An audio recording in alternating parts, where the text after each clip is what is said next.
Unsa may lingaw ninyo diha mga migog-miga, kay kung wala may mga lingaw, ubanin na po ko ninyo kay naati kalingawan nga himuon karon. Pero bago ta magsugod ani, kinahanglan sa ta magamit og gloves kay kung dili man gud ta magamit og gloves, magkapilit-pilit mo guni ang atawang kamot. Maghimo day ta karon og minatamis na langka.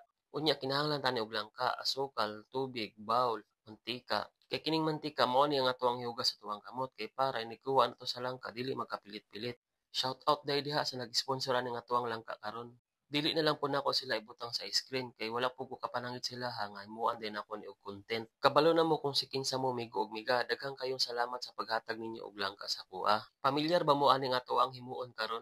Nagkuha de ko og kutsilyo og silupin kay kanang silupin butang na to sa tuwang mga liso tapos ang kutsilyo mao na tong gamiton nga pang-slice aning diri sa iyang tunga.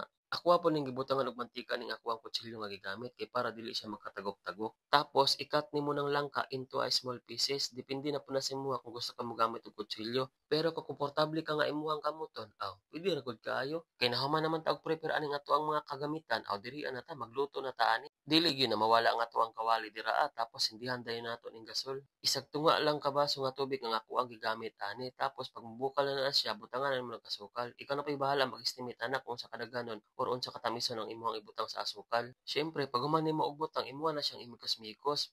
Ug tansya nimo nga natunaw na ang asukal tapos nagbukal-bukal na, dira na ka magbutang ani nga tuwang langka. Tagpila na ka ang kilo karon sa langka. I-comment na ninyo palihog sa comment section mga migog-miga kung nakabalo mo. Kay nadunggan ako sa mga marites ba mahal na daw kayo ambot na pug ka og tinuod ba jud. Tapos pag inani na gani ang iyang texture, aw luto na na siya, ato na na siyang hanguon. Pero og gusto po kag kanang wildan nga pagkaluto, aw pwede ra pud kayo. Sa tanaw ninyo mga migog-miga, sakto lang ba kaha ang pagkaluto aning ato ang minatamis na langka? Unya kay nahuman naman og hango, ato na ning tilawan ning ato ang gihimo. Sakto pa jud kayo kay nakapalit kog pandesal, abrihin na migo tapos pagkuha og kutsara. Kay dili nimo na makamot kay asta pa kayo ng inita. Tanawa ng pandesal dira ang mga migog-miga o tapos buwa ka dayon ang tunga.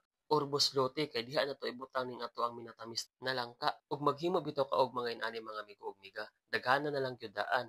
Kay kung gamay ra ang imuhang himuon na ingna jud kog bakakon. Ug dili ka magmahay-mahay, makaingon jud kag mas maayo pa ako ang gidaghanda. O dara o kit kita migo. Unya sigundaay na po diri amiga o. Di ba lami? Ayon na lang gyud mo tuga-tuga og himo ani mga migo og miga. Kung gadayet mo kay ngano, maguba gyud na ang inyong pagdayet-dayet. Nawa gud ninyo na dira o kung pila ka pandesal nga akong nahurot dira. Kay kung maihap pa lang ninyo, nah, grabe jud kadaghan. Kay kasagaran baya pag mukaan kog pandesal tapos ipares na kog kape.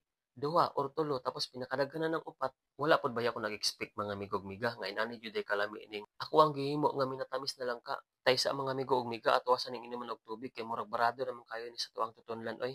Og naabot na pud ka diri tumoy sa tuang video, ayaw gyapon kalimti og heart react. Og comment pod diha sa comment section kung asa nga universe na pod naabot ning ato ang video. Og ganahan po ka i-share mas maayo para mas daghan pod ang makatan-aw. Unya daghang kayong salamat sa inyong suporta sa sunod na pod.